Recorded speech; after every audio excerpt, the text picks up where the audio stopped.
The BR24 ન્યૂઝમાં આપનું સ્વાગત છે। આજે દેવપોઢી એકાદશીના પાવન અવસરે વડોદરામાં પરંપરા, ભક્તિ અને ભવ્યતાનો અદ્ભુત સંગમ જોવા મળ્યો। માંડવી સ્થિત ભગવાન વિઠ્ઠલનાથજી મંદિરેથી ભગવાન વિઠ્ઠલનાથજીનો 217મો ભવ્ય વરઘોડો આન, બાન અને શાન સાથે વાજતે ગાજતે નીકળ્યો। મોટી સંખ્યામાં ભક્તોએ વરઘોડામાં જોડાઈ ભગવાનના દર્શન કરી ધન્યતા અનુભવી હતી। દેવપોઢી એકાદશીના પાવન દિવસે વડોદરાના માંડવી સ્થિત ભગવાન વિઠ્ઠલનાથજી મંદિરેથી ભગવાન વિઠ્ઠલનાથજીનો 217મો પરંપરાગત વરઘોડો ભવ્ય રીતે પ્રસ્થાન કર્યો હતો।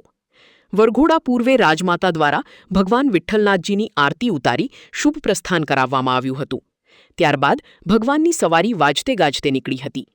વરઘોડામાં બેન્ડબાજા, ઢોલ તાશાના તાલે ભક્તિમય માહોલ સર્જાયો હતો। મોટી સંખ્યામાં ભક્તોએ ભગવાન વિઠ્ઠલનાથજીના દર્શન કરી આશીર્વાદ પ્રાપ્ત કર્યા હતા। આ ભવ્ય વરઘોડો માંડવીથી શરૂ થઈ MG road, Padmavati shopping centre, Jubilee Baug, Amdavadi Pol, Raopura tower 4 રસ્તા, કોઠી 4 રસ્તા અને કીર્તિ મંદિર સુધી પહોંચ્યો, જ્યાં હરિહરનું પાવન મિલન યોજાયું।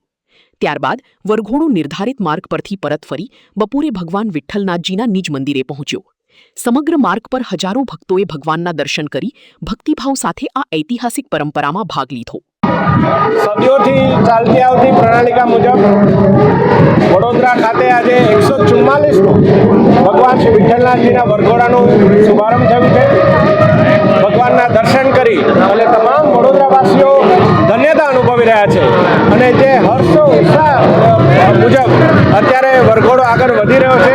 ઢોલ, નગારા, તાશાના તાલે તમામ લોકો ઝૂમી રહ્યા છે। ત્યારે આજના દિવસે ભગવાનને માત્ર એટલી જ પ્રાર્થના કરીએ કે અત્યારે જે મેઘ તાંડવ ગુજરાતમાં વરસ્યો છે એનાથી આપણને રાહત મળે અને સાથે સાથે આવનારું આપણું વડોદરાનું વર્ષ એ વિકસિત વડોદરા તરફ આગળ વધે એ જ ભગવાનને પ્રાર્થના કરીએ। નિમિત્તેનો 217મો ઐતિહાસિક વરઘોડો શ્રી વિઠ્ઠલનાથજી મંદિરનો રાજવી પરિવારના પૂજન અર્ચન બાદ આરતી બાદ શહેરના રાજમાર્ગો પર ભક્તોને દર્શન આપવા નીકળ્યો છે। વર્ષોની પરંપરા રહી છે કે આપણો વરઘોડો માંડવી નીચેથી નીકળે છે। એ પરંપરા આજે પણ જાળવી રાખવામાં આવી છે। ભગવાનને સુખપાલમાં બિરાજમાન કરાવી માંડવીમાંથી પસાર કરવામાં આવ્યા છે અને ત્યાર પછી રથ ઉપર બેસાડવામાં આવે છે। આમ વર્ષોની પરંપરા અખંડ રાખવામાં આવી છે। આ પરંપરા જાળવવા માટે મહાનગરપાલિકાએ જે પણ સહયોગ આપ્યો એના માટે વિઠ્ઠલ મંદિર તેમજ દેવસ્થાન ટ્રસ્ટ એમનો આભાર માને છે। સાથે સવાની હેરિટેજ કે જેમને પોતાનું કામ બંધ રાખી અને છેલ્લા 3 દિવસથી વરઘોડાની વ્યવસ્થા માટે રસ્તો કરી આપ્યો છે તો એમનો પણ આભાર માનીએ છીએ।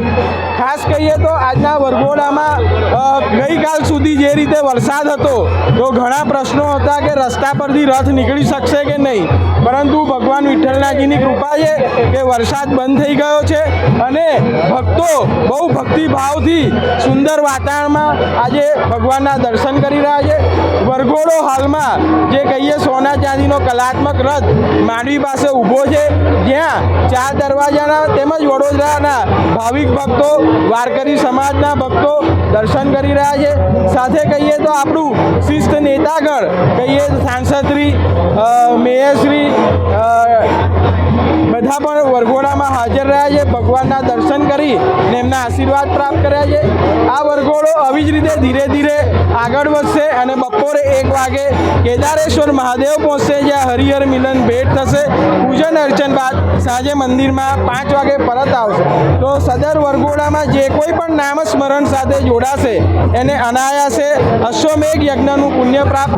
આજે દેવપોઢી 11 નિમિત્તે સંસ્કારી નગરી વડોદરા, ઉત્સવપ્રિય નગરી વડોદરાની વર્ષો જૂની પરંપરા મુજબ, ગાયકવાડી પરંપરા મુજબ આજે ભગવાન વિઠ્ઠલનાથજીના મંદિરે એટલે કે માંડવી સ્થિત મંદિરેથી રાજવી પરિવારના પ્રતિનિધિ એવા રાજમાતા શુભાંગીની રાજે ગાયકવાડજીએ વરઘોડાનો આરતી, પૂજા અર્ચન સાથે શુભારંભ કરાવ્યો છે।